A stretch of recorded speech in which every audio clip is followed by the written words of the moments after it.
काराव ग्रामपंचायतीत दिव्यांगांच्या निधीमध्ये अपहार. मंगेश म्हात्रे यांची माहिती.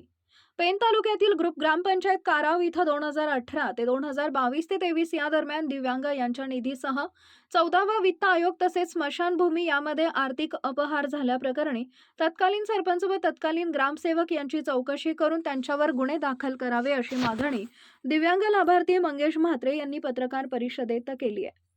तालुक्याच्या ग्रुप ग्रामपंचायत काराव येथील रहिवासी असणारे दिव्यांग लाभार्थी मंगेश काशीनाथ म्हात्रे यांनी मिळवलेल्या माहितीच्या अधिकाराखाली ग्रुप ग्रामपंचायत काराव येथील तत्कालीन सरपंच अपर्णा कोठेकर व तत्कालीन ग्रामसेवक संजय जाधव यांनी ग्रामपंचायतीच्या 2018 ते 2022 ते 23 या दरम्यान दिव्यांग लाभार्थ्यांना देण्यात येणाऱ्या निधीमध्ये घेतलेल्या डिनर सेट वस्तूच्या किमतीत जास्तीच्या किमतीचा स्टिकर लावून लाखो रुपयांचा अपहार केलाय. तसेच 14वा वित्त आयोगाच्या कामांमध्ये सुद्धा फार मोठा अपहार करून न झालेल्या कामांची बिले काढली आहेत. यांसह ग्रामपंचायत हद्दीतील असणाऱ्या स्मशानभूमीच्या जागेत सुद्धा अपहार केला असल्यानं सदर ग्रामपंचायतच्या तत्कालीन सरपंच अपर्णा कोठेकर व तत्कालीन ग्रामसेवक संजय जाधव यांच्यावर गुन्हा दाखल करण्यात यावा याबाबतची लेखी तक्रार मुख्यमंत्री, प्रधान सचिव, कोकण आयुक्त, जिल्हाधिकारी, पेन पंचायत समिती, गट विकास अधिकारी यांच्याकडे केली आहे. या दरम्यान पंचायत समितीच्या विस्तार अधिकारी विक्रांती तांडेल या 1 महिन्यापूर्वी ग्रामपंचायतमध्ये येऊन तपासणी करून याबाबतचा जबाब पाठवण्यास सांगितले आहे. मात्र सदर प्रकरणात विलंब होत असल्यानं येत्या 15 दिवसात याबाबतचा योग्य तो न्याय आपणास मिळाला नाही तर आपण उपोषणाचं हत्यार उपसणार असल्याचं मंगेश म्हात्रे यांनी घेतलेल्या पत्रकार परिषदेत सांगितलंय. संबंधित तक्रारीच्या अनुषंगानं काराव ग्रामपंचायतमध्ये तपासणी केली असता वरिष्ठांना अहवाल पाठवण्यासाठी संबंधित तत्कालीन सरपंच व ग्रामसेवक यांना जबाब द्या म्हणून सांगितलंय. मात्र 1 महिना होत गेलाय, अजूनही आत्ताच्या असणाऱ्या ग्रामसेविका यांनी कोणतेही जबाब अथवा पेपर पाठवलं नाही, त्यामुळे वरिष्ठांना अहवाल पाठवता येत नाही असं विक्रांत तांडेले, विस्तार अधिकारी, पेन पंचायत समिती यांनी सांगितलंय. तक्रारदार मंगेश म्हात्रे यांनी आमच्यावर केलेल्या कोणत्याही आरोपांमध्ये तथ्यता नाही. आम्ही जी काही कामं केली आहेत किंवा दिव्यांगांना जो काही वस्तुरूपी वाटप केलंय ते ग्रामपंचायतीच्या कायद्याच्या चौकटीत राहूनच केलंय. जर काही चुकीचं केलं असेल तर त्यांनी ते सिद्ध करावं. प्रशासनाच्या वरिष्ठ अधिकाऱ्यांकडून हवी असेल ती चौकशी होईल, पण हे मात्र नक्की की आम्ही कोणत्याही प्रकारचा अपहार केलेला नसल्याचे सरपंच यांचे पती तुलसीदास कोठेकर यांनी दिलेल्या प्रतिक्रियेत सांगितलंय. थांबा, अजून विषय कुठं संपलाय?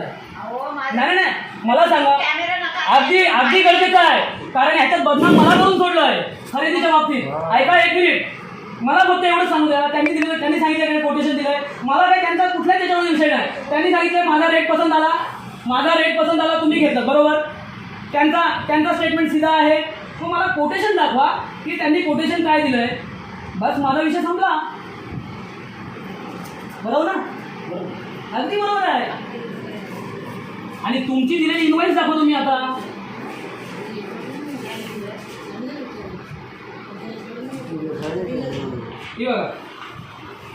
बरोबर. आता याच्यावर कॉस्ट काय लागली? As per 5,610. ते किती झाले अमाऊंट? 4,15,140. बरोबर ना? मग आता तुमचं कोटेशन इथे काय आहे ते मला समजायला नको. बरोबर. म्हणजे बदनामीचा स्वर मी घ्यायचा अध्यक्ष म्हणून, दिव्यांगांचा अध्यक्ष साहेब मी दिलेलं. मग तुम्ही दिले, मी काय म्हणतो, मी ॲग्री आहे तुमच्या याच्यावर, मी तुम्ही दिलं, पण इथे कस्टडी ग्रामपंचायतीची आहे ना, मग त्यांच्याकडे ते फायलिंग व्हायला पाहिजे का नको? मॅडम, फायलिंग व्हायला पाहिजे ना. मग आहे ना याच्यात फ्रॉड. आज 2.25 लाखाचा याच्यात फ्रॉड येतोय.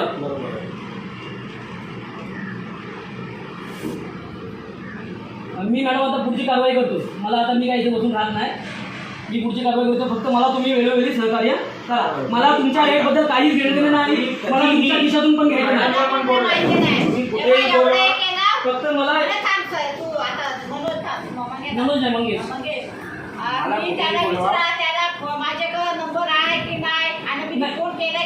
मी अजूनपर्यंत कुणावर आरोप केलाय? मी काय बोलतोय? मला एकच बोलायचं आहे, मी कुणावर आरोप केलाय मॅडम?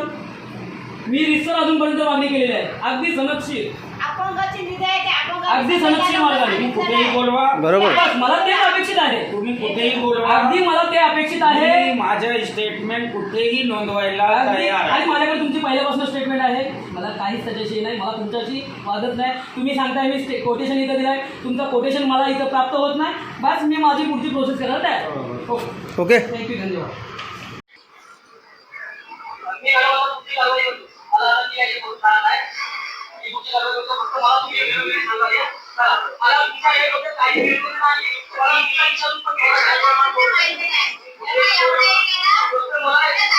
आज मी अशी मागणी करतोय, तुम्हा प्रसार माध्यमांच्या समोर अशी मागणी करतोय की मागील सरपंच अपर्णा तुलसीदास कोटेकर, ग्रामसेवक संजय जाधव यांनी ग्रुप ग्रामपंचायत कारावचा जो आर्थिक अपहार केला आहे, त्या अपहाराबद्दल योग्य तो न्याय मिळावा.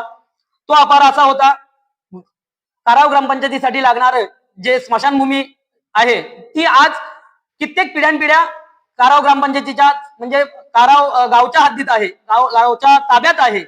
आणि त्या नको असलेल्या गोष्टीसाठी ग्रामपंचायतीच्या सरपंचांनी आणि ग्रामसेवकांनी 1,86,15,130 रुपयाचा व्यवहार घडून आणला आहे. त्या व्यवहारासाठी सीओची मान्यता नाही. तसा व्यवहार होऊ नये म्हणून मागील ग्रामसभेचा एक ठराव होता की असा कोणताही व्यवहार करू नये जागा खरेदीचा. पण त्या सगळ्या गोष्टीला त्यांनी मुजोरगिरी दाखवून या गोष्टी घडून आणल्यात.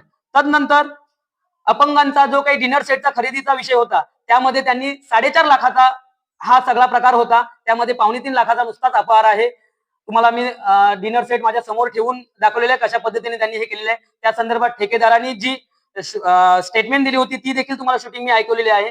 आणि मी घेतलेल्या माहितीप्रमाणे आरटीआयच्या ग्रामपंचायतीमध्ये ग्रामनिधीद्वारे आणि 14व्या वित्त आयोगाच्या द्वारे झालेली कामे ही खोटी कामे आहेत. ती बिलं ही खोटी काढली गेलेली आहेत. त्याचा त्यांनी ह्यामध्ये ग्रामसेवक आणि सरपंच या दोघांचाच समावेश आहे. यांनी संगनमताने खूप मोठा अपहार घडून आणला आहे. आणि यासाठी योग्य तो न्याय मी केलेल्या 5ही कार्यालयांकडून जर मिळाला नाही तर मी पुढील 10 ते 12 दिवसात माझा पुढचा पवित्रा घेईन. मी एक या ग्रामपंचायतीचा दिव्यांग लाभार्थी आहे. मी त्या अनुषंगाने उपोषणाचा कोणताही मार्ग अवलंबेल, पण तो उपोषण कोणत्या प्रकारचा असेल ते मी आता डिक्लेअर करत नाही. पुन्हा एकदा मी आपल्या प्रसार माध्यमांच्या तुम्हा पत्रकारांच्या मदतीने पुन्हा एकदा मी जनतेच्या समोर येण्याचा प्रयत्न करेन, पण तो डायरेक्ट उपोषणाचा इशारा घेऊन.